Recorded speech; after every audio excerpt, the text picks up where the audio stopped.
وإذ نتقنا الجبل فوقهم كأنه ظلة وظنوا أنه واقع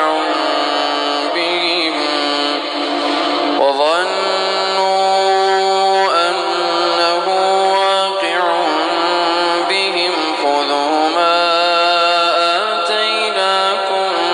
بقوة واذكروا ما فيه لعلكم تتقون. او کله چې میش په دې بني اسرائیل د پوسه غر پورته کړ گویا که هغه سوری دی او د یقین وکړ چې بېشکه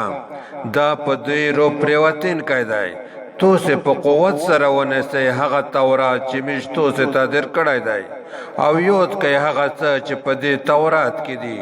د دې دپاره چې توسې پرهیزګاره شئ. وإذ أخذ ربك من بني آدم من ظهورهم ذريتهم وأشهدهم على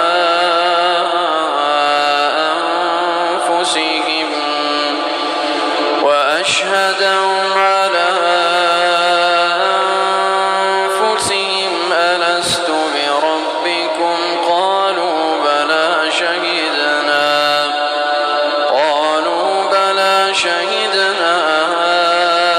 أن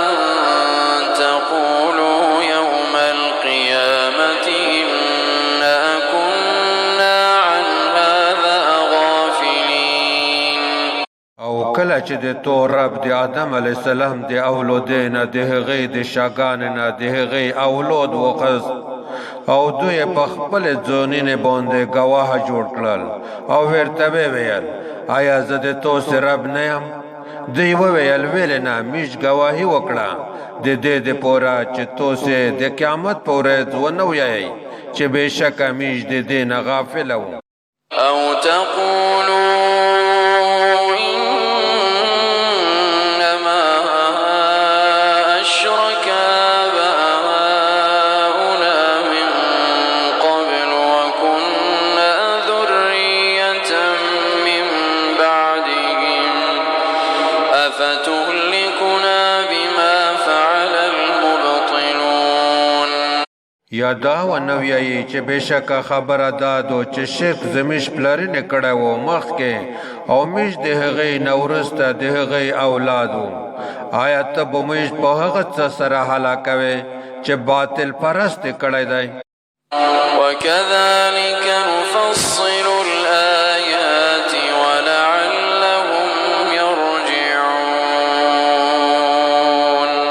او همدارنګې میش په تفصیل سره آیاتونه بیانوي او د دې دپاره چې دوی راوګرځي حق ته.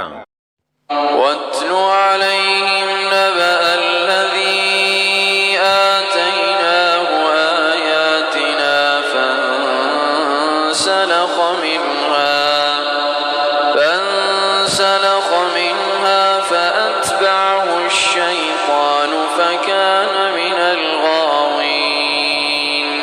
او ته دوی ته د هغه کس خبر ولوله چې میش هغه ته خپل آیاتونه ورکړي وي نو دی د هغه نه ووته نو شیطان د هغه پسې شو نو د ګمراهانو څخه شو.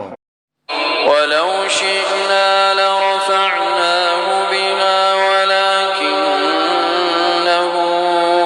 أخلد إلى الأرض واتبع هواه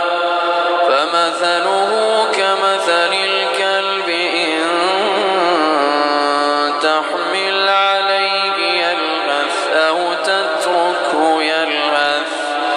ذلك مثل القوم الذين كذبوا بآياتنا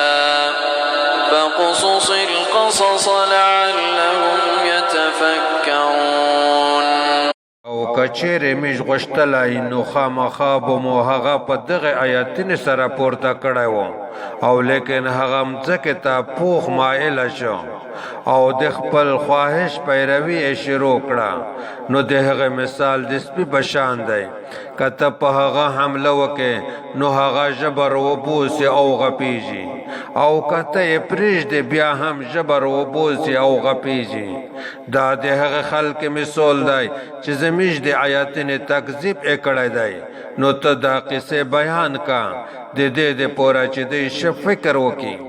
ساء مثلا القوم الذين كذبوا بآياتنا وأنفسهم كانوا يظلمون د مثال لمخه هغه قوم بد دی چې زموږ د آیاتونو تکذیب یې کړی دی او دوی به خاص په خپل ځانونو ظلم کوي من يهد الله فهو المهتدي ومن يضلل فأولئك هم الخاسرون چاته چې الله تعالی هدایت په نصیب کې نو هم دا هدایت مندین کیدای او څوک چې هغه الله تعالی یې گمراه کی نو هم دغه خلق توانیان دي